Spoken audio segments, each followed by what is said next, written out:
I'm Commander Shepard, and this is my favorite podcast on the Citadel.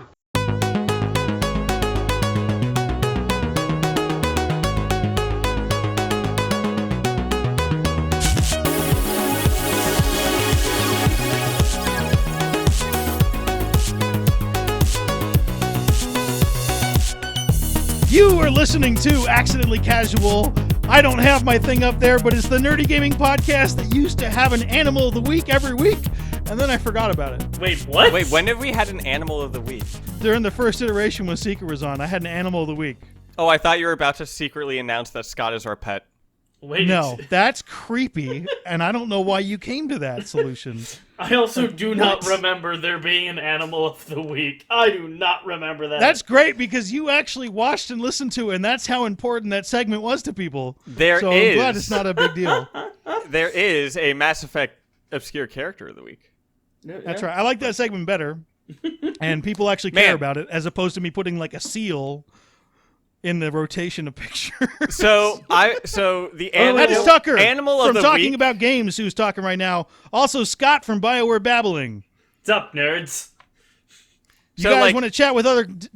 You want to let me do the intro?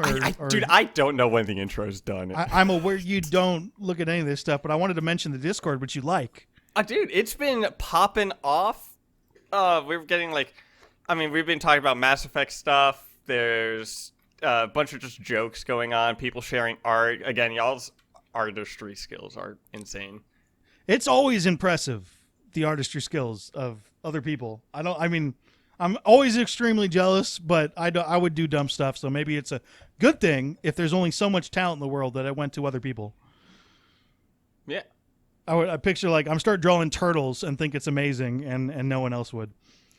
I still draw turtles and don't. You can also email us questions or topic suggestions to accidentallycasual@gmail.com.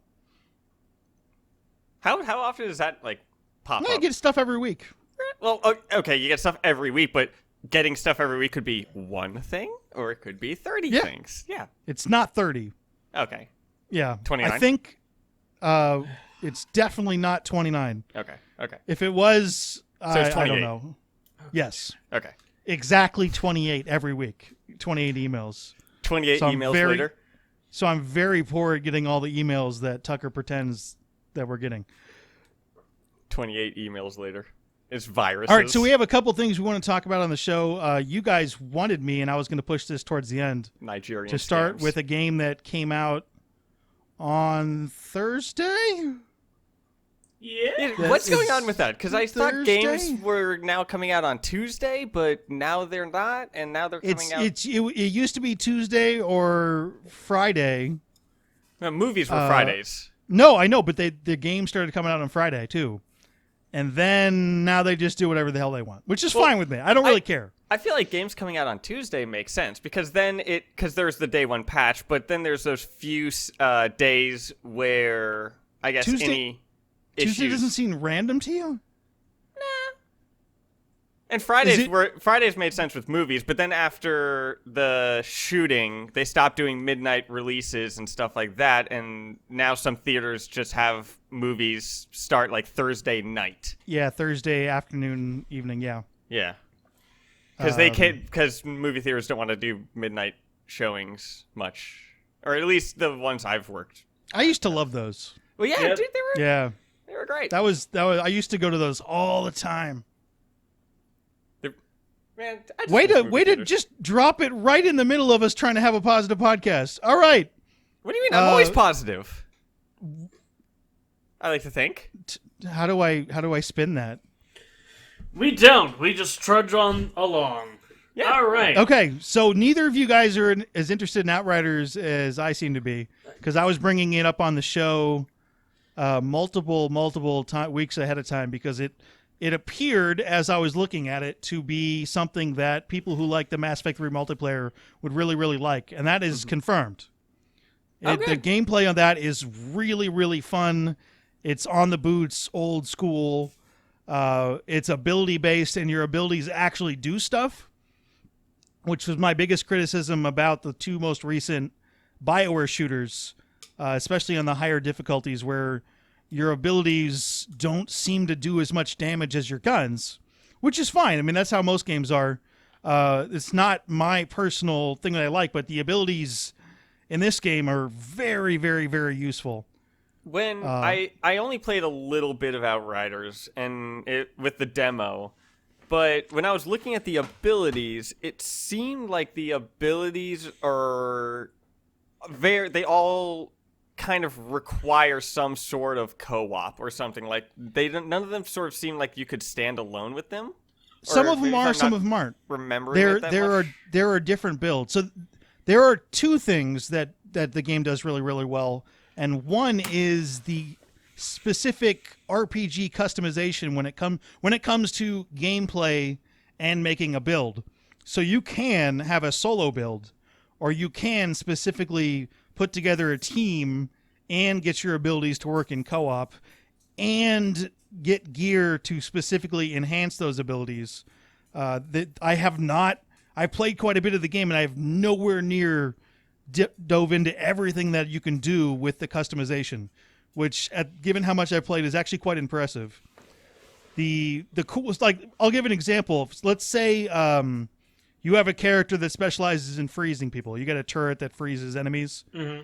Yeah. Then you can get your entire team to put together gear to play off of that, where you also freeze enemies and all your guns do extra damage to frozen enemies, and your guns, if you kill a frozen enemy, it'll explode and damage everybody around it. Okay, because that was... And then have a bit like all your other abilities that work off of that. Okay. That kind of ties into an issue that I just kind of had with, or a perception of Outriders that I had an issue with, was it looked like, I'm very much going to missay some of the stuff, but like the fire abilities seemed like that was the close range player. That And was the, I don't know electricity why. was like the medium range, and it's like, well, what if I want to play a ranged person, but I want to use fire ability? And that kind of made me feel The weird. fire is definitely not a close range person. It's a medium range. Yeah. I was just pulling those out of my yeah. ass, but I was meaning like the Okay. distinction of those. There is. I mean, if you wanted to, like, for instance, there are two classes. The other thing that the combat is fun. It requires you to be aggressive. Mm-hmm. So if you want to heal, it depends on the character you use. So there might be an issue where if you have a character that you want to use, but it doesn't fit your play style, then you won't really be able to use it to the most effective ability. For instance, I'm using a trickster, and you have to get in close. If you don't, you're just not gonna be as effective. But that's what I wanted to play. Funny thing, I've been playing the trickster too, but in Dead by Daylight. Not as fun a character, I guarantee.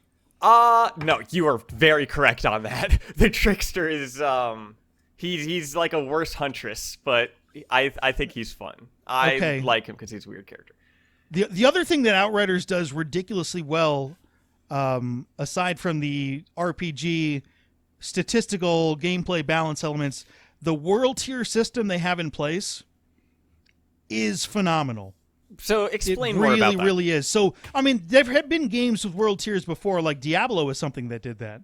Mm-hmm. And then I think Anthem had a world tier system too, where they had grandmasters. Yeah, but Grandmaster 1, 2, and 3. It works differently in Outriders. For the first thing, there are 15 world tiers. So as you fight, you level up your world tier and get to the next one, which increases the difficulty of the enemies in a couple different ways, and then changes the loot drops. But I found that world tier, and if you die, it knocks back your progress on getting to the next world tier. So you end up sticking with a world tier that is consistently challenging throughout the whole game, even though you're gaining more loot, which is something that's really, really rare in RPGs based around gear. It seems like that may be a solution to what some RPG games had, which is balancing the game as the player progresses or as they level up. I think it seems like having multiple systems that are like having the world as a progressive system, and then I'm guessing you have individual progression with your character of that stuff. So yeah, having multiple different. I was progressions. surprised how often, if you do really well, the game adapts and is more challenging. Yeah. And if it's too hard, you can put it back on the exact difficulty you want, but you can ramp it all the way up, and there are enough levels in between that you can find the exact gameplay experience if you're playing alone. That is the other thing that Outriders does pretty well compared to some of the other games in this category, is that you can play it well solo. It feels like a solo experience. But that world tier system is something I want to see in more RPGs specifically, because that is generally a problem with RPGs, where there's points where you're underpowered and you want to go out and level up and increase your skills and stuff and get better gear, and then you're overpowered. But I have yet to feel overpowered for long. You can get like a new gun. You can get a new gun and you can feel significantly more powerful, but it doesn't last, because then the world adjusts. Go ahead, Tucker. How does the world and how does all that stuff scale with co-op? Instead of pumping up the damage hit points, which is normally what games do, they just throw twice as many enemies at you. Okay. So If and that co-op enemy spawn times 2. and they come after you.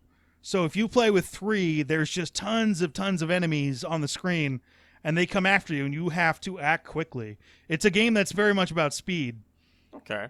So I've gushed about it for a while. It is far from a perfect game, though.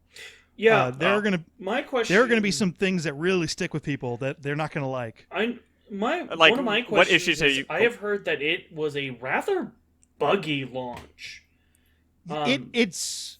Did you experience any of that at all? There are some hard bugs, some crashing issues. I think most people's issues are with the servers. It's an always online game, and there are reasons for them doing that, and there are reasons for people not liking that.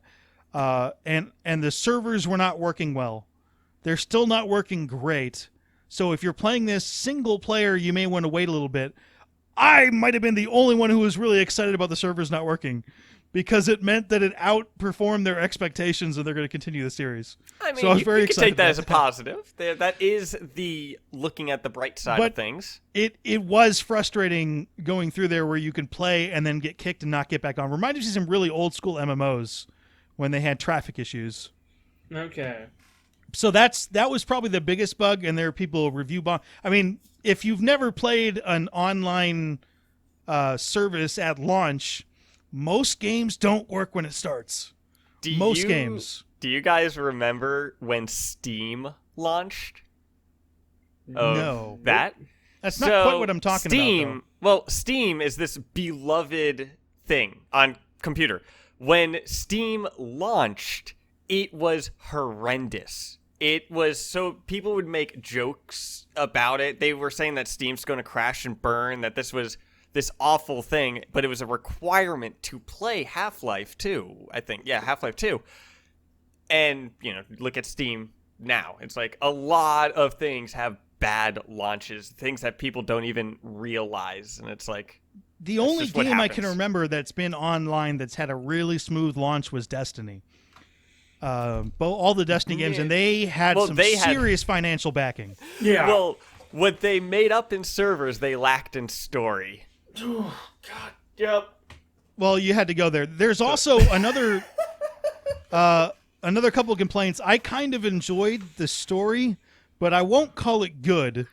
It was the issue of having I'm not talking about cards. Destiny. Oh, okay. I'm talking about Outriders. I like the I should have story with specified. Outriders. I like the opening with that. How you landed on this new planet, and then this situation happens, and you go unconscious or frozen or something, and then you come back, and you're like, you missed 30 years. Yeah. There's stuff Is it 30? that you missed 30 years. Ooh, I like and so you're 30 years behind everybody else that you landed with. it's interesting. There's things that are interesting in it. There really are. There's also the characters are a bit inconsistent. If you're a big character guy in stories, you won't like that. I liked where they went with some of the sci-fi elements, but it's mostly fantasy, where it's not explained, but they definitely went further than two games that have similar kind of overarching sci-fi magic like Anthem and Destiny. there's a lot more detail. You're allowed to investigate things. Okay. Not in a huge degree, but like you'll ask questions, and people will answer them, and you can ask those questions if you want, or you can not answer them, or not ask them. What is the it's up to you. dialogue like?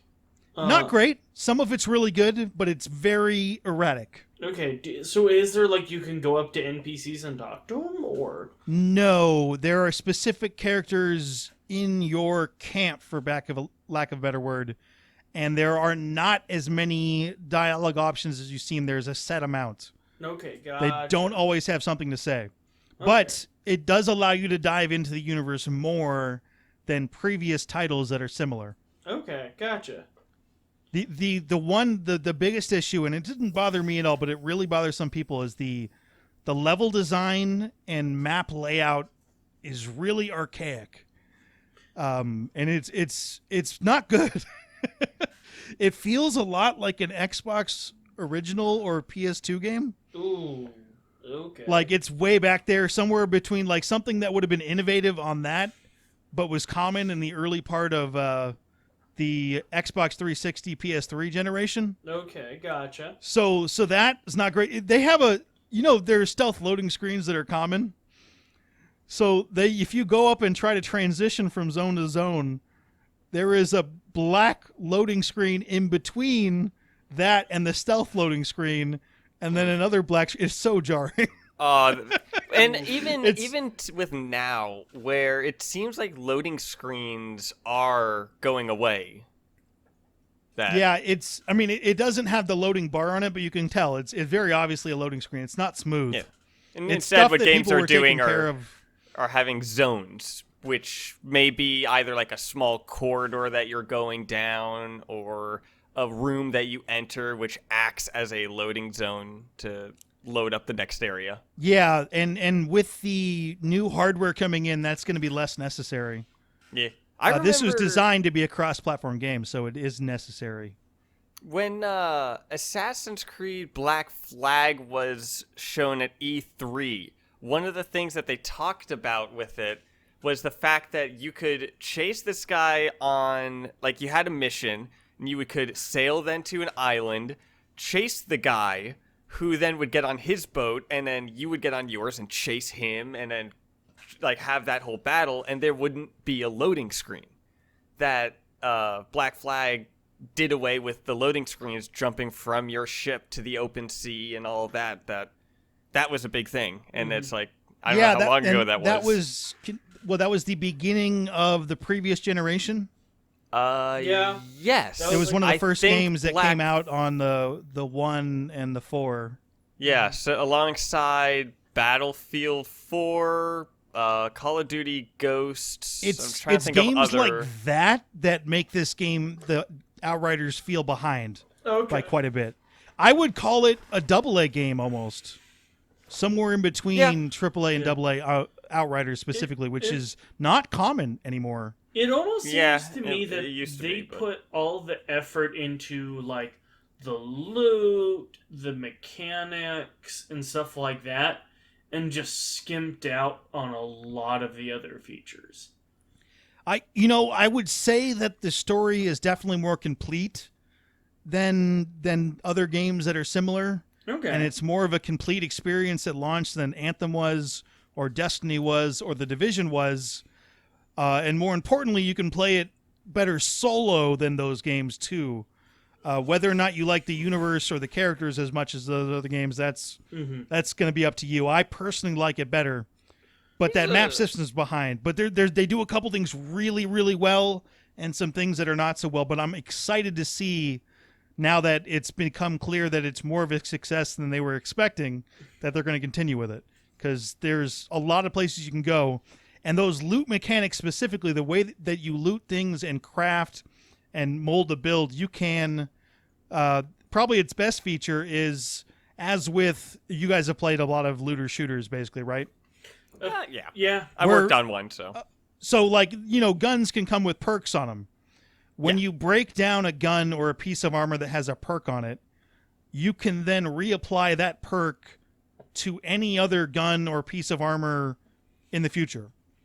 Oh, Jesus. So if you get a drop that you really like how that perk works, it breaks down into a mod and you can put it back on anything. God, Now, Anthem needed flip that side- so bad. Flip side of that, how much have you broken down a weapon or something like that that has a perk that you don't care about, and now that is cluttering It's a not. menu It's just it goes into your menu. It's not like per thing. It's just like pick from all of these, and it's just there. It's not cluttering up anything. I see no starts. There might be too many for some people, but I love it. It's a really deep system. Okay. So there's a lot to like about it, and I understand why it wasn't getting enough buzz because it looks like you've played this game before.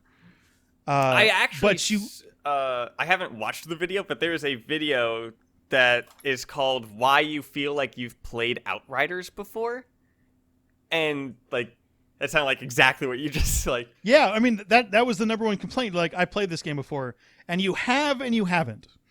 I'll put it that there's enough that they innovate with that's really good. I mean, I mentioned the loot system, but that world tier system, I want to see that implemented more often. Hence that AA thing that, yeah, but significant. Like there are going to be hiccups that people are going to have, and whether or not you get hooked up, I mean, it's completely up to you. Sometimes there'll be like a little thing in a game that's really not a big deal, and that's it for me. I'm not interested in the game anymore. I can see a whole bunch of those in Outriders. They did not bother me specifically. They might bother you. Yeah.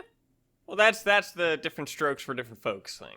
Yeah. I mean, like, for instance, they got this big war going on. There's only 70,000 people left in the world of Outriders. There's no way they can have a big war going on. Not with the industrial scale. It's literally impossible. Well, I mean, it takes millions of people to support a World War I style war, and they don't have them. Sure, but if your population is only about 70,000, if you have 50,000 people fighting, that would still be considered a big war. I agree, just based on ratio well, of your like, population. I'm not talking about the size of the armies, though. I'm talking about the people that you need behind the army to build the technology to continue the war. To give you a rough idea, it generally, and this is for like U.S. combat troops, generally for every one person in combat, you normally need at least 10 military or 10 non-combat personnel to support that one combat soldier. And that's just within the military, and that's not even talking about any of the industrial stuff. Yeah, in the past, you could throw everybody into an army, and you could go about one person. Yeah, when it was like the farmers would have to pick up swords. Yeah, but this is not the past. This is a highly technical, so they have to continue building more. And there's just not enough people. Farmer behind drone controls. I mean, I think in World War II, the U.S. Army required 21 people for each soldier on the front. There's a draft. Yeah, to back them up. And I mean, like it's their non-combat roles. They're important and they're not completely safe because you're transporting or you're manufacturing or something like that. Well, but the point is that they don't have the population to do what they're doing. So, but it's not, I mean, like if you just ignore some of that stuff, you can enjoy the story. Well, you can poke holes like that in almost any kind of story. In most games, yeah. It's called nitpicking. Yeah, but that one's pretty big. In my opinion, it didn't bother me. I'm just thinking like, okay, I don't think people would behave like this. But it's not a big enough. Like the where Outriders shines is its combat. Yeah. And how it stays, how you have to be aggressive, and the world tier system that keeps it interesting, and you can put it right at the level of what you want it to be, whether or not you want to plow through stuff or make every single firefight intense and difficult. Would you say that this is the type of game for somebody who is more, I care about loot and the grind and the gameplay, and then the story and stuff like that is kind of whatever, they just kind of skip over it? That would be the primary thing. The story's not brutal, but I would call it average at best. Okay. So if you play games for story, this isn't for you. Mm-hmm. Definitely meant to be a looter shooter. If you play games for combat, and I mean, I get the loot system's there, the what stood out most was the combat balance. So, and it's unusual for games to come out with that kind of combat balance. But like I said, there's issues in the game. Neither of you guys seem to be that interested in the game.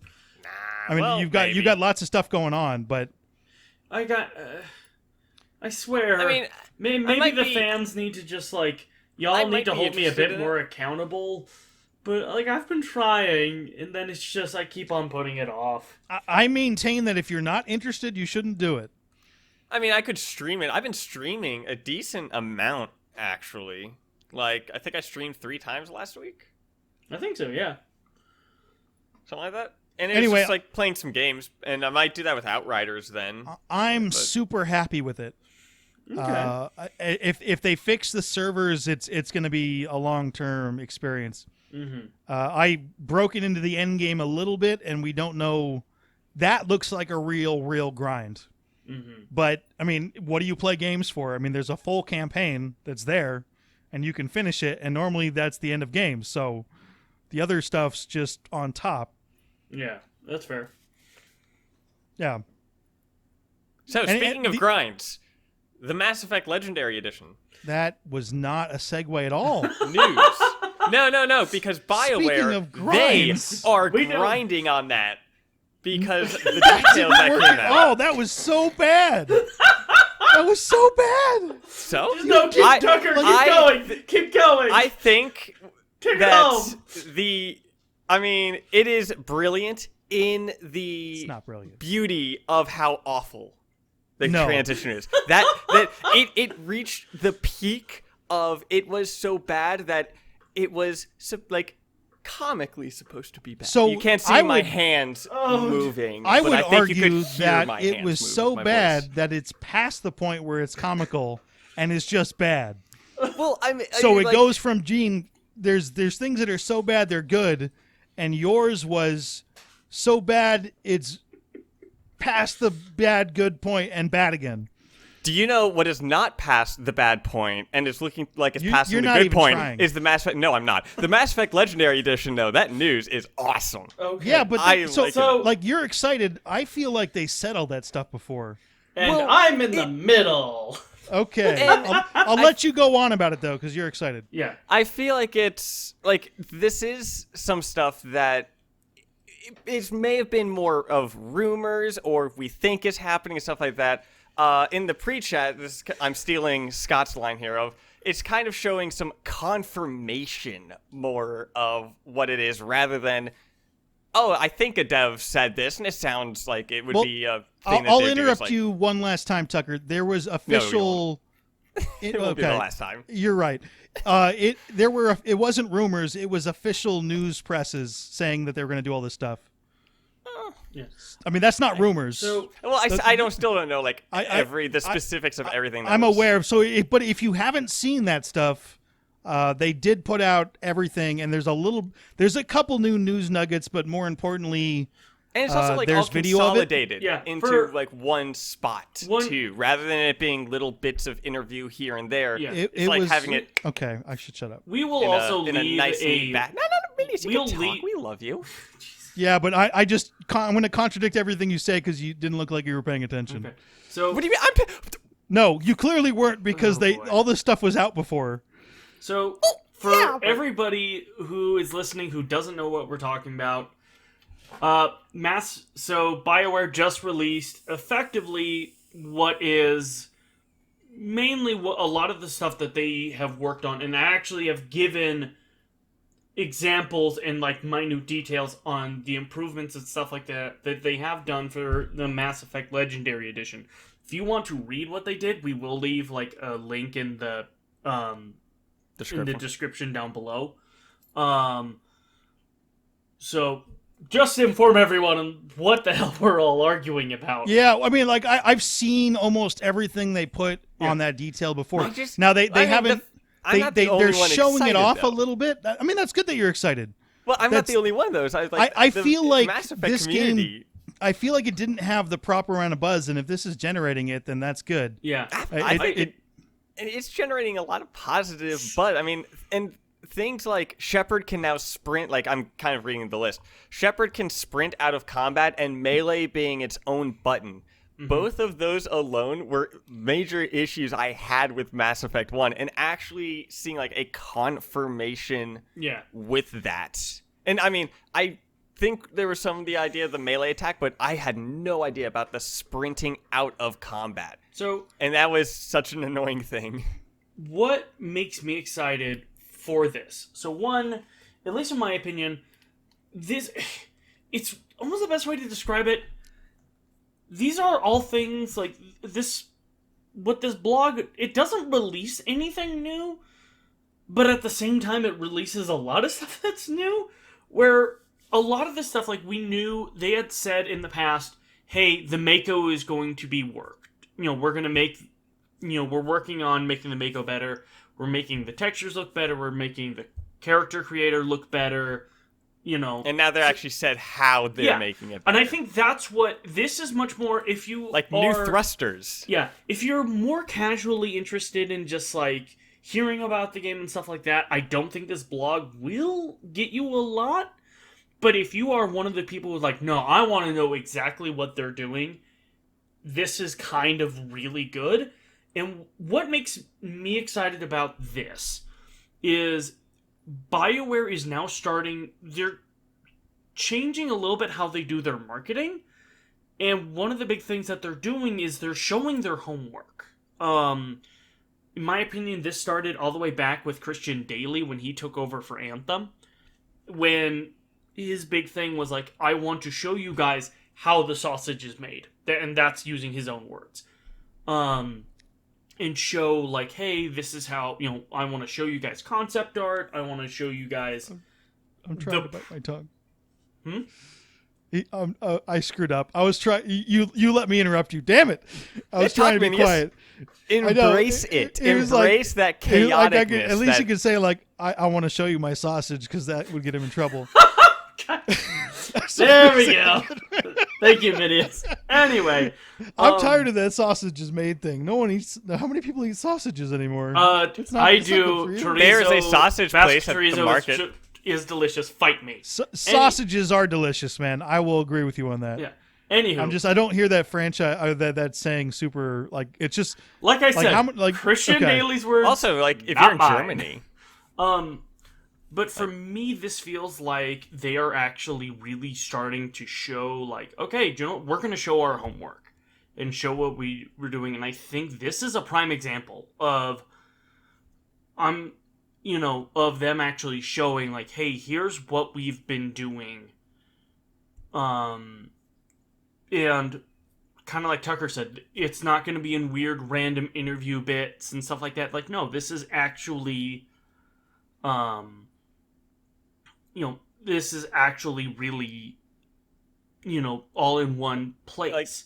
Like, how about the fact that touching the lava with the Mako doesn't result in an instant failure? Oh, yeah. Like, your wheel would tap the lava, and it would just, boom, mission fail. Now it just deals damage. Mm-hmm. But it's just like... Well, that's good. That's good. In, like, the office spaces in Novaria, they got rid of this weird wall that apparently the reason why they had it was so then you didn't have to load in that entire room because of sightline issues. Well, now that we don't have that issue anymore because of just increases in hardware, they removed that wall, so now you can actually like run around a little bit more, the flow of that room is just so much better. Although that type of thinking is what ruined the Silent Hill remaster, Silent Hill 2 remaster, because they got rid of the fog, which was a thing in Silent Hill because of the limitations of the hardware. But then it added atmosphere to it, and then in the remaster, I thought it was intentional, so they took that out. Yeah, because that's a good horror element where you're always more afraid of something you can't see. Absolutely. I mean, that's why Jaws worked and why like Friday the 13th would work, because you couldn't see the killer, so you had to imagine it. Yeah. Well, I think one of the things, and actually ironically enough, I think Mac Walters touched on this when talking about Mass Effect 3, was he said, like, honestly, a lot of people really like Mass Effect 3, and with how... But again, his words, not mine. he said with how high polished it was when it came out, we were really afraid that if we changed anything, it would either A, make it worse, or B, really it would just be lateral movement, so it wouldn't be better, it would just be different. And it was just like, we really didn't feel like it was necessary to change a lot to the end, or to Mass Effect 3. I don't know why people were calling for... I mean, I don't know many people calling for changes in Mass Effect 3. The only thing I see... Was that a thing? No, I don't think they were. know. I think the only thing that people wanted to change was the ending to Mass Effect 3. But, I think that's almost separate from the rest of the trilogy. Even when I look at the game, Mass Effect 3 is my favorite of the trilogy, I just exclude the last fucking 10 minutes of the game. If you do that, it is a phenomenal game. Yeah. Phenomenal. You do that, yeah. It's fucking amazing, great. The second you start talking to the Star Child, you want to punch a damn monitor. I think even with that, Mass Effect 3 is still a great game, because Mass Effect 3, as a game, is an end to the Mass Effect trilogy. Oh, yeah. That the ending of the end isn't good, but it still, as a whole, did so much of it. Oh, yeah. I think the only thing that I would have wished is that I wish they would have had a little bit more development time to implement, I remember they had wanted to do, you went to Palaven again and fought on Palaven, and you just went more to these different worlds. I almost thought, the amount of time that you spend on, Tuchanka and, Rannoch. With the Quarians and Rannoch, yeah. Yeah, the amount of time that you spent and the amount of missions that you had on there, I think that's what each planet was supposed to be like. So, Palaven would have multiple missions like that. Thessia would have that. So you were looking for more missions, basically. I wasn't saying that. This is more Isn't that more of an expansion than a remaster? Yeah, no. The Gears of War... I was not expecting that with this remaster. The Gears of War 1 remaster added an entire mission that was cut from the original game. Yeah, I know some remasters have done that for sure. Yeah, I don't think that those were done, though, right?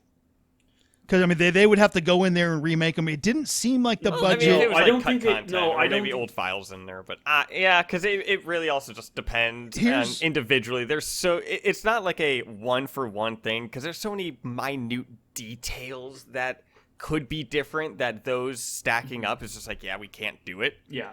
So here's a question that goes with that. Would you rather have more of that stuff or have them work on the new game? New game.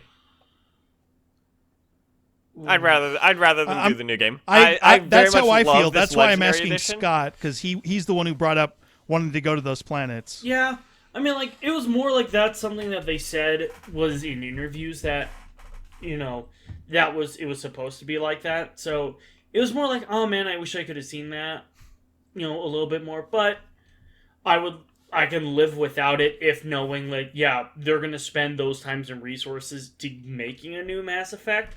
Fuck yeah, I'm down for that. I cannot confirm they're spending those new resources on a new Mass Effect. I'm just saying that in my option on this question, it's one or the other. Yeah. Whether or not it actually is, I don't know. Mm-hmm. So another fun thing with this is they have integrated weapons and armor DLC packs. So rather than you essentially getting all the DLC packs and stuff right from the get-go as you do in the normal versions of the game, they are now integrated naturally into the game. So all the weapons, all the armor are added to the game. They are just now put later on that you can get by either researching or purchasing. And so it helps balance the actual progression of the game. So you don't immediately start Mass Effect with the Matic or something like that. Mm-hmm. That's one thing that I'm kind of really surprised on, because especially for Mass Effect 2, where the weapons were definitely a lot more limited, but there was the Predator pistol was the downgraded version of the Carnifex, which I can't remember what came after the Carnifex. I think that there were not many guns in Mass Effect 2. No, there really weren't. Like I remember the assault rifle. There was remember- the nuke. For the I assault like rifles, the nuke it was gun. like the Avenger. I can't remember the name of the other one. And then the third Well, one there's was a Vindicator was burst fire. Yeah, the Vindicator. The Vindicator in Mass Effect 2 was pinpoint, and then it went back to the more of the pulse rifle spray. Yeah, well, it was type the thing. Revenant, which was just this stupid belt-fed machine gun that just mowed people down. But I I remember, like the nuke gun Oh, because you could just like Oh, the cane. yeah, because you could just do Grunt's loyalty mission And just kill bust that cane. Yeah. There was also the go get the Reaper IFF, and there was a kind of a pain in the ass, slowly work down this orb, and you hit it once with a cane and it's over yeah, on fair. any difficulty. And I was like, I love that. Yeah, I remember one of my favorite things was with the Vindicators. I think the first time I did the suicide mission, I had Garrus and Legion with me, and the whole idea was just going in as a fire team, and it felt like a fucking Navy SEAL with just pinpoint accurate rifles and just headshot down, headshot down, headshot down. I love that Vindicator. In Mass Effect, I was so bummed with the Vindicator in Mass Effect 3. Yeah, It was such a down. There were a couple downgrades like that, and the Vindicator in Andromeda wasn't good either, from what I remember. Mm-hmm. But I mean, like if you think about it from a technical standpoint versus the gameplay standpoint, I think in the future, based on the Mass Effect fields with those guns, they would really be able to control the recoil with that stuff and the technology. And that's how I looked at the Vindicator. I mean, you could put 3 bullets. The bullets in Mass Effect are tiny. Well, they said they're like what, roughly the size of a grain of sand. Yeah. But it's going near fucking light speed. But yeah, they're going at ridiculously because they're accelerating it much faster than gunpowder. Ever could, yeah. So it has a larger impact than large bullets. Yeah. And they are actually like balancing gameplay and stuff with Mass Effect 1.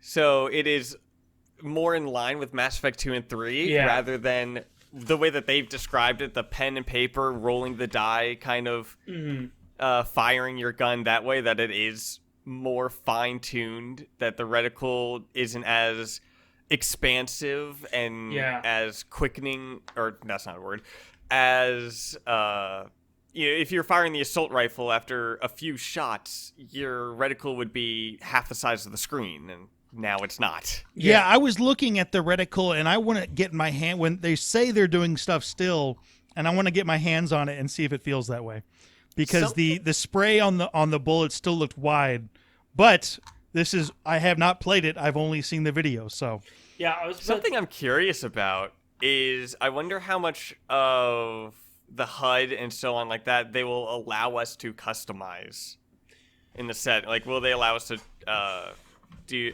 change the what the HUD looks like and stuff? Can we have original HUD, or is that not an option? I do not know. I don't think we'll have original HUD, going a la Halo style, where you could like switch in between each other. But yeah, I mean, I could be wrong. But well, and that's actually, I mean, something that it does look like is with this remastering that all of that Mass Effect 1, 2, and 3 will look the same as it kind of goes between the games. Mm-hmm. And that is something that and also as well as small quality of life little fix things that they're going to do to kind of help it just seem more seamless. Mm-hmm. And that's something that I have always thought about with things like given this sort of opportunity, is instead of adding the things like the new missions or like cut content, make what was already in the game feel more cohesive together, so it doesn't feel like 3 separate games as it did when it came out. Instead, have it feel like one universe in that game. Yeah. Or one sort of solid thing like that. Well, I remember... And MCC doesn't do that because all the HUDs change as they go through because the mechanics change. But it sounds like they're keeping the mechanics the same. Yeah. So if they keep it that way, like the HUD and all that kind of stuff. I don't know, Tucker. The mechanics look even a visually. little bit different, especially for Mass Effect 1, because it has to be. Well, yeah, And the way the HUDs guns look work different. and stuff, but I'm meaning mechanics as in like the cover based of it, or the way you're moving around like that. Well, even Or- still, I think if they just make them even if they're still like, you can feel that, okay, Mass Effect 1 is definitely its own game, just trying to trying to just make them more consistent and cohesive, I think that's going to be such a huge quality of life thing. And especially, like, I think that's really what the trilogy needed, and what this remaster needed was quality of life and modernization. Because, like, the story is so good that if you look at a lot of the technical aspects of this game, there would not be a lot of forgiveness for this game if it wasn't for the fact that it has one of the best video game stories ever told, period. And I'm also looking at the do you character guys- customizer going on right now, and it is way more detailed. Oh, yeah. And your character will I look wanna- consistent between I want to see the what three of them. our former members of this podcast think of that, because that was always their number one Oh, deal. God, Once the they get their hands on it, hairstyles. Seeker For the first time, and, I'm actually going to customize my character in the Mass Effect games. because it won't look ridiculous. Yeah. Well, no, because No, because in the there's- original, I customized my character. I'm like, oh, Well, this is not I mean, right. they're It does putting not look an right. effort, even fixing the customizer. So it's like, okay, no, I'll customize my character then. Yeah. I might play around with it a little bit, but I know I always did, but I don't know, especially with Andromeda. Andromeda's custom creator was like, it was either you could make the most drop-dead writer in existence, or you were making monstrosities out of Lovecraftian horror. There was no mix. wasn't it worse in like 2? Yeah. I don't know. I guess I did not experiment. What I would really like with the character creator is you have the default face and being able to add just little changes to that, Yeah. which is not common. Like, I really want to give the traditional male shepherd a mustache, Mm-hmm. but have everything else be exactly the same. But him having just a bitchin' mustache. Like, I would love that. And then, because like, come on, how cool would that be in videos? He's saying the exact same lines, but he's just got this awesome mustache. I mean, he has kind of like a goatee. He like a kind of stubble, like a stubble thing? goatee. Yeah. Yeah. But that's not the same as a bitchin' mustache. Yeah, he's just, I want this mustache to rival Burt Reynolds, damn it. Yeah, just something you want to, like, you want to pet. Pat, so this seems like this video is showing like all the changes with Mass Effect 1, then Mass Effect 2, Mass Effect 3. So Mass Effect 1 showing all this cool shit, all this stuff they're changing, Yeah. and then the first thing they show with Mass Effect 2 is, hey, you can see your reflection in the fish tank. It's like priorities. Yeah, Well, right? Mass Effect 1 to Mass Effect 2 and 3 felt very, very different. Oh, so, yeah. yeah. Mass Effect 2. Yeah. But Mass I like Effect that. 1 I like how needed that the was the work. first thing that they show is like, hey, you can see your reflection in the fish tank. Yeah. I don't think they did a lot with 2 and 3, Yeah. but I don't think they needed to either, No, they other really than didn't. upscaling it a bit. Yeah, upscaling. I know they did change some things around a bit, but Oh, something I'm also noticing is that you can, or that they're also changing with Mass Effect 1 is you can individually command your squad mates now. I didn't realize that was a thing. I did not realize that. I was Yeah. just like looking back, I'm like, really? What? I thought that's how we always So, did it. I Oh, thought you shit. could do that. I'm trying to remember not doing that. I you know what? It generally the way I play games, I almost entirely ignore my squad mates in Mass Effect except for their abilities, which I Yeah, use I mean, it to is soften right up here, enemies. additional gameplay improvements. Beyond general gunplay changes, we've made some specific changes to encounters, enemies, and how you engage in combat. We found a few opportunities to bring the first game in line with the second and third games. We also found some systems across the whole trilogy that needed a tune-up. Without spoiling too much for new players, one example is the boss encounter on Novaria. The boss room has been slightly reworked, keeping it very familiar but making it less cramped.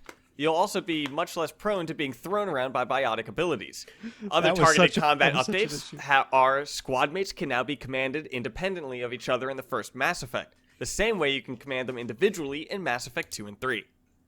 That boss room in Novaria sucked. Oh God, I remember. And no, also, what one of happened the with me. one of the boss fights to fix is the Krogan, Yeah. Mass Effect 1. Oh, thank which, God. Like, I personally have never had an issue with that. Oh, in You Novera. got to play it on a higher difficulty, though. Oh, dude. I got all the achievements in the game. I beat it on Insanity and everything. I Going remember, in there from the I just went soldier and everything like that, and was just such a high character that just killed him. Yeah. I mean, I never had an I think issue. if you have all the points you need, if you're fully leveled up, he's not difficult. I mean, But I was if you- also if a you very haven't- boring Mass Effect 1 player. I just went soldier and didn't use it ability I didn't use biotics or any of that stuff. I was just a very boring player, but I got the achievements fastest. Well, I remember playing on Novaria. God, I remember playing as soldier, and it was the biggest pain in the ass because I had no biotic resistance. So I just kept on getting downed every second, and because of the physics engine in the game, you would kind of flop around a bit. Well, when that kept on happening, I kept on getting closer to the edge and closer to the point I actually fell off the 2 foot, there's the balcony, and then the little, there's just a 2 foot drop. That's all. But if you fall off it, you instantly die and have to restart. And it was the biggest hunk of bullshit I've ever had to deal with. Now, I mean, Mass Effect 1 was a push forward in video games for the point where they did not have everything figured out like that. I mean, So, there are things you can tell this is an older game. Oh, yeah. Well, it's the best thing I always love comparing it to is hey, Mass Effect 1 came out the same year as Halo 3. And comparing the two together, side by side, it's oof. Yeah. And, yeah. But some of the changes that I do have with Mass Effect 2, one of the bigger changes is the ammo drop in that game. Mm-hmm. They have rebalanced that. Because that was apparently an issue, especially with the sniper. You know what's interesting? I heard people saying that was an issue. I never had a problem with that. I've actually experienced that before where it's just I run out of ammo and it's oh shit. And I've had to go to my sidearm. Yeah. I kind of figured that was the point, though. As a final gunplay change, we also tweaked ammunition in Mass Effect 2. We found that ammo was spawning too scarcely in the original game, so we've increased the drop rate for ammo in Mass Effect 2, particularly when using a sniper since they had a reduced ammo drop rate in the original release. Yeah, I always, that didn't bother me at all. But, I mean, it clearly bothered some people because I saw responses positive to that. Yeah, well, and also a lot of people, I mean, they have access to data, a shit ton of data that we will never get access to, so I think that's also, we have to kind of put into consideration. And, because numbers, so Mass Effect 3 also has some changes with it as well, like the Galaxy at War rebalancing. Yeah. That one they had to do, though. They said they were going to do that. Yeah, they had yeah. to. Oh, no, I love the line. Can I read the line out that they had for it? This one, I want your guys' interpretation on it, because I don't know how I feel about it. Okay, so, playing the first 2 games and carrying out your progress is the most reliable way to get a good results for the final hours of the Reaper War.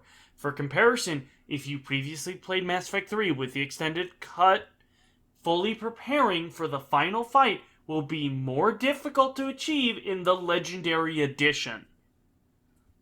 What do you guys think about that? There was a community manager actually answered that exact question on the subreddit thread about this. What did they say? That's what I'm trying to find. Oh. I mean, yeah, that could be interpreted a bunch of different ways. Yeah. Well, but the community manager said pretty much imagine it like the galactic readiness was 50% with multiplayer and 50% of camp, something of that. Yeah. But he said imagine that instead of it being 50% with multiplayer, that multiplayer is already at 100% that you don't have to worry at all about whatever the galactic readiness that multiplayer was going to bring in. So to balance that, it is now a bit more difficult in the story to do it. If I'm like, I am very much curious not to see wording what him, it takes but... because I remember they rebalanced it to where you didn't even need to play any of the multiplayer to get that. You just would have to do everything, and there's certain things that you would have to do, like I think one of the vital ones is that you would have to get both the Quarians and the Geth. And a few things like that. So I'm really curious what the number to get the final ending is going to be. I always hate looking at that as a number. I mean, I know that's. I mean, like, I that's why I'm not as into this conversation. I wish they didn't do that. Yeah, it makes sense, but and it was at least a good way to quantify it. I'm sure they probably had to rebalance it again because I remember like the Leviathan DLC. It's like it gave you like 400 readiness points, which was one of like the highest, like places you could get your readiness increased. And those Leviathans didn't even seem like they were going to help very much. Yeah,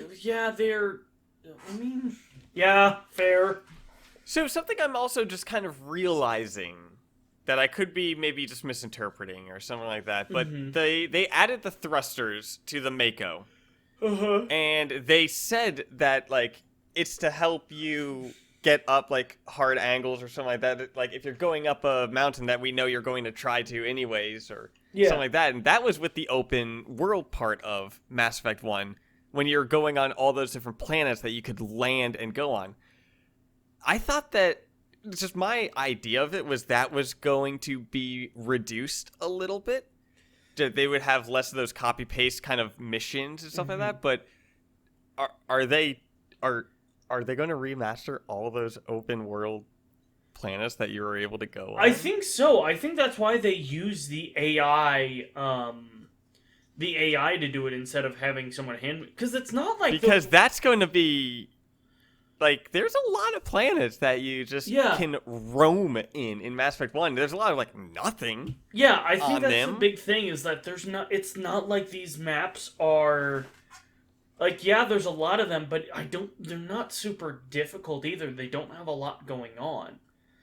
It's not like, I almost want to compare them to, like, what we see in, like, Dragon Age Inquisition, where it's, like, going to, like, the Emerald Grove, and just seeing how fucking busy that map is, and then you compare it to, like, granted, there's literally 7 years in between the two, but, like, just, like, it's pretty much a bunch of mountains with textures on them, and occasionally satellites and things like that. So, I definitely think that they will be able to... Yeah, I don't think it would be too hard to remaster those in particular. Yeah, with most of these things, I want to get my hands on it before I have an opinion. Well, you will next month. I'm aware of that. You actually know when the game comes out now? I know the month. Dude, to me, like, dude, days just go by. I mean, hold up. The video for the Mass Effect thing's about to end. I could probably give you the date in a few seconds. But honestly, you have dude, a 1 in 30th chance to guess it right now. Go. 17th? Ooh. It's very close. So close. Dude, time is just a man-made concept. And this pandemic has proven that. I don't know how to follow that up. Anyway, I'm glad people are excited for it. Yeah. I was looking at it, and basically they were just showing things they already talked about. So it did not catch my interest at all. You should watch that video. I did. Though. I did. With I was audio? like, okay. I guess I'll have to go through and rewatch it again. Yeah, just because. I mean, maybe I'll get more excited. You actually keep up on those videos while I've been working on my script for almost 2 months now. that. I still can't believe you work on a script. It doesn't seem right like you at all. Well, something like this, I have to work on a script. And I mean, like, I just got all the achievements in Injustice 2. And Why? Yeah, because I liked the game. I thought it was fun. Okay. It took me 328 hours. Exactly. Why? Because it was fun. Okay. And it was also a game I could kind of AFK or something like that. Like, I could do other things while leveling up or spending 50-something hours as Catwoman because I had to get one specific drop that was rare and all that. As long as you're having fun with the game, you're not doing it wrong. But that sounds not fun to me at all. But if you're having fun, then it's 3 doing years, it right. I finally got to uninstall that game. Because I got all the achievements in it, so I don't need it on my Xbox anymore. All right. Do you have an expansion drive in your thing?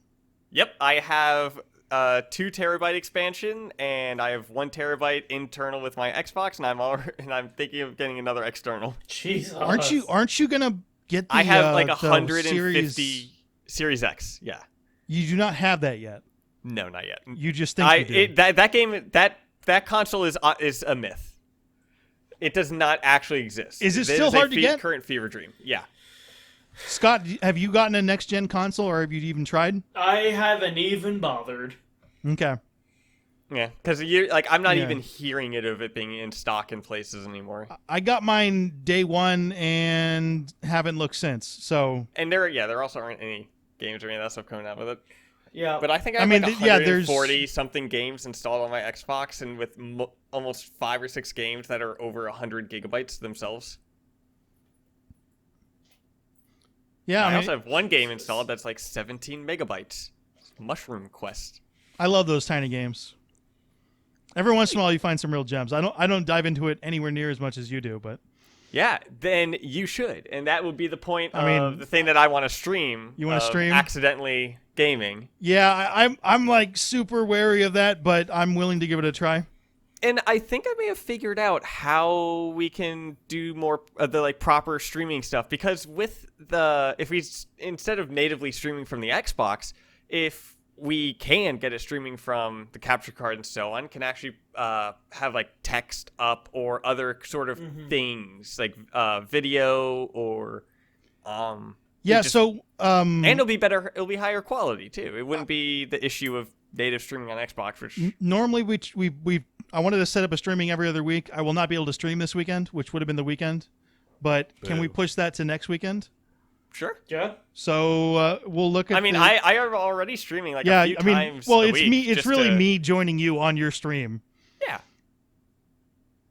The 17th. Does that sound good? Sure. The 17th. Yeah. I don't even know what date. Today, cool. I mean, that would be next weekend, not this weekend. Sure. But you'll be streaming stuff, so there'll be something going on. Mm-hmm. I do think you'd like Outriders, but I don't know if it's as fun with people. There is a way for us to play cross-platform that is kind of working. Fancy. Okay. So I can be on my PS5, you can be on your Xbox One. Kind of working, like. Well, I mean, they're having server issues. So. Oh, okay. Do we want to do like? I have a feeling if we try Xbox, one person's on PC, one person's on PlayStation. I'll be on the Stadia. This shit show goes. I'll be on the Stadia. I have a feeling that would break down really quick, so that may not be something that we should try for a while. Oh, just because their servers they're not stable. Again, I'm excited about that because it means a lot of people bought it. When that game went on Game Pass, I'm like, oh man, they completely gave up on that game. But hey, it worked out. So people are buying that game, actually buying it. Access to it. No, I mean there are people actually buying it. It sold really well. I didn't think it was going to sell well after it went on there, but they still got some money going on there. I was convinced that they were going to get nothing in return other than what they got from Xbox for putting it on Game Pass, which was an undisclosed figure. Because of course it has to be.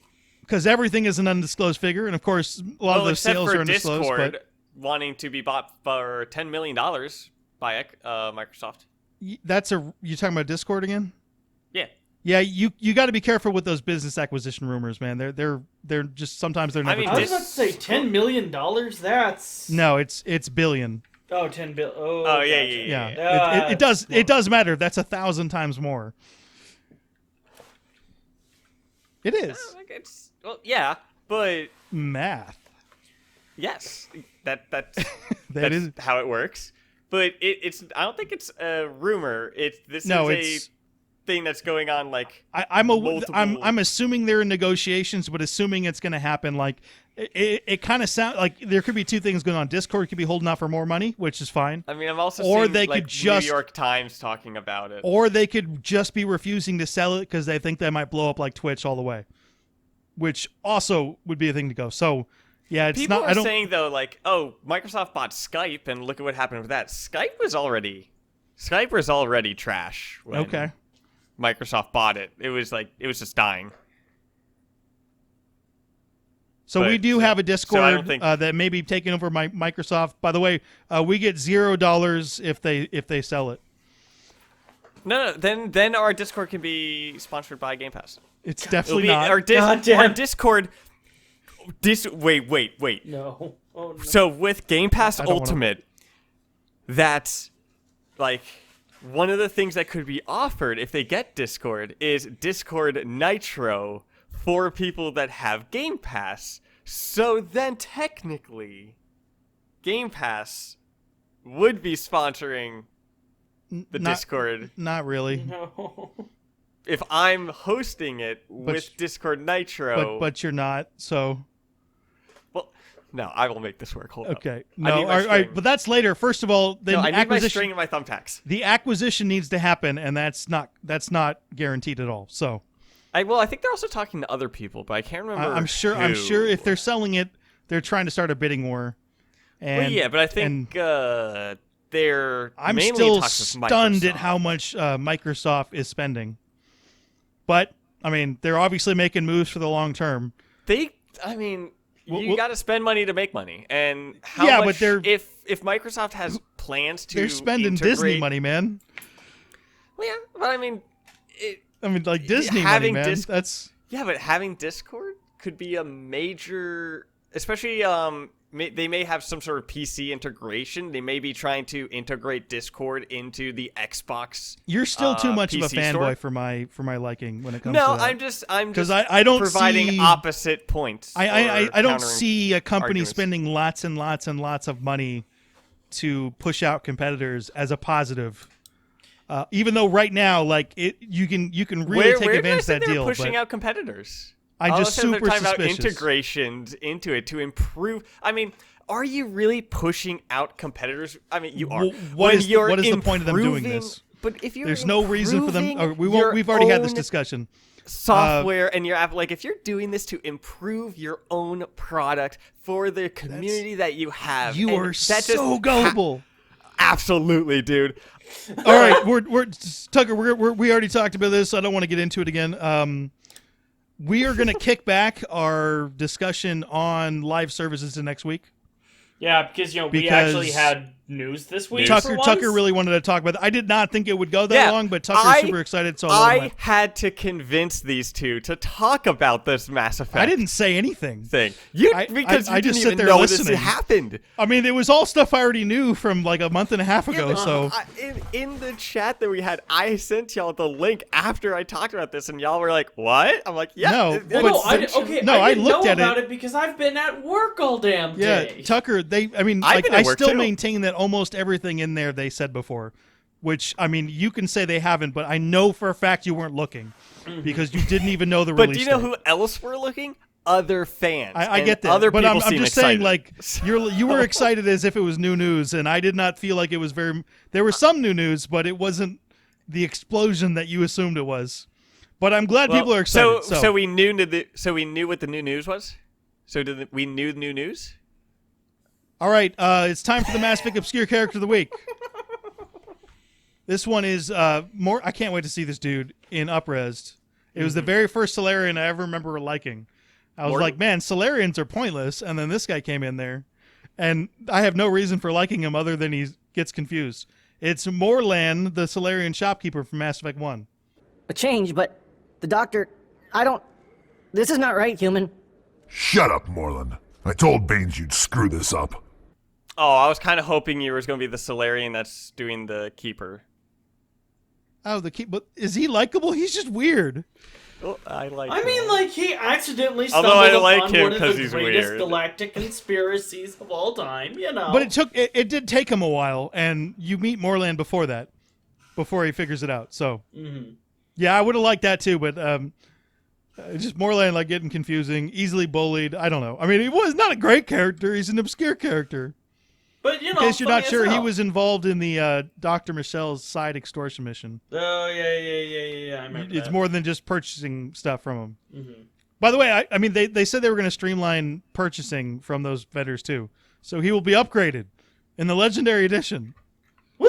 theoretically. What if I they still wanna see don't it. Because how you said that he gets bullied a lot. What if BioWare He gets themselves bullied just once. decide to bully Moreland by not up-resing him? Do you know how... By having everything in the game up-res and Do you know how everything decent, bad that but they would just throw look? his model in?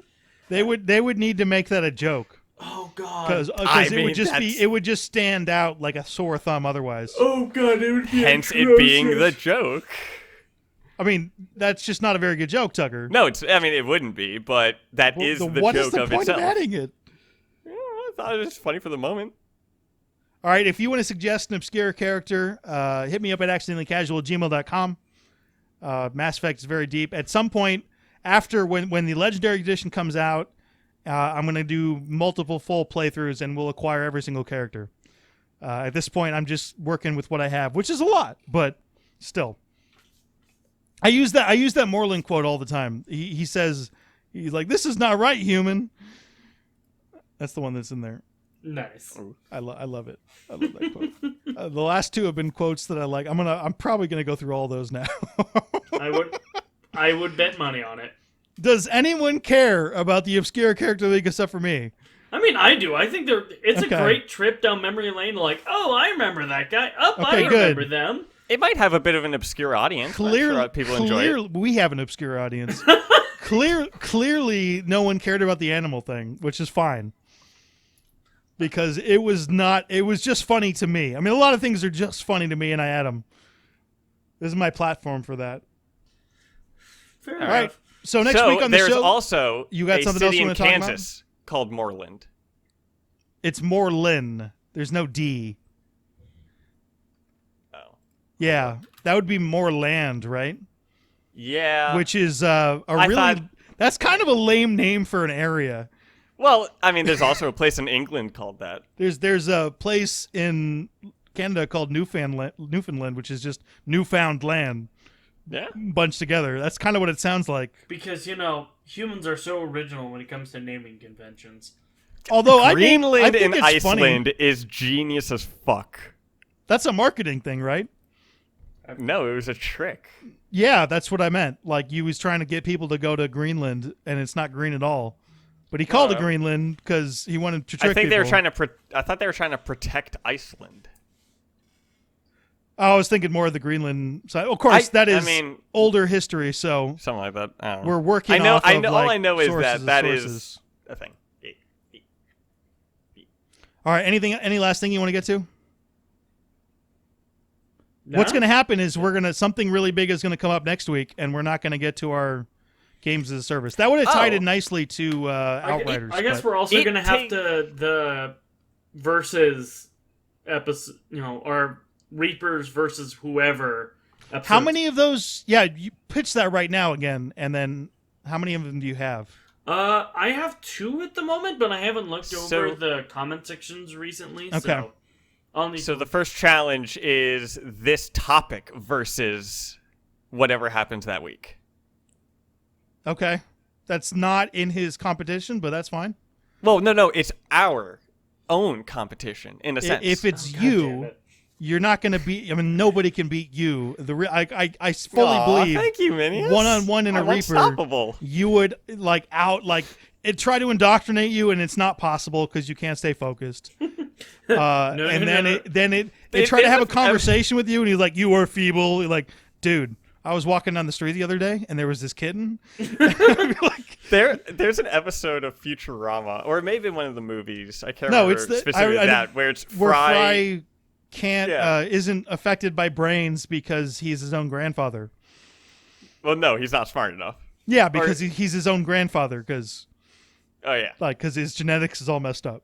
That's why he's not smart enough. He's being your own grandfather. That's the creepiest take on the grandfather paradox. And another thing I realized, or kind of with Futurama, is that they had an episode about Flatland, which was that two-dimensional... This has been episode 34 of the Accidentally Casual Gaming Podcast. We've all got YouTube channels, and they're in the description box. We're also all on Twitter. I'm at Minius GC. Tucker's at Appy Tucker, and Scott is at BioWare B.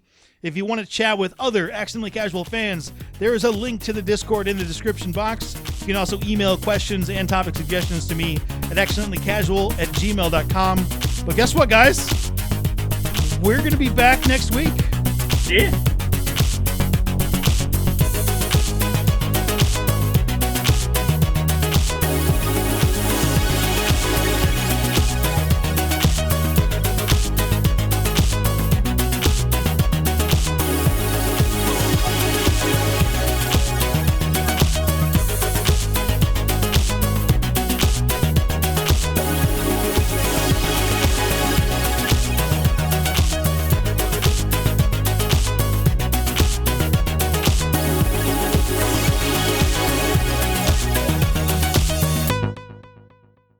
Scott, say hi. Hi. Tucker, say hi. I just put... Yeah, you. Why are you putting stuff in your mouth when we're trying to sync your audio? I'm trying to eat as fast as I can. I'm trying Why to didn't finish you- this before we do the... before the podcast. Because I was walking home and the homeless people were But- singing, but and then don't- I was bringing them food because after work we That's throw great. out. Don't say you're ready to go if you're not ready to go. I was ready to sing. No, you clearly you were not ready to go. You had food in your mouth. Not just that, it's like cheesy bacon, like a microwave meal. Oh, so stop How it. much I- more time do you need to eat? I mean, I could just have it sit here and finish it after the podcast. You won't, though.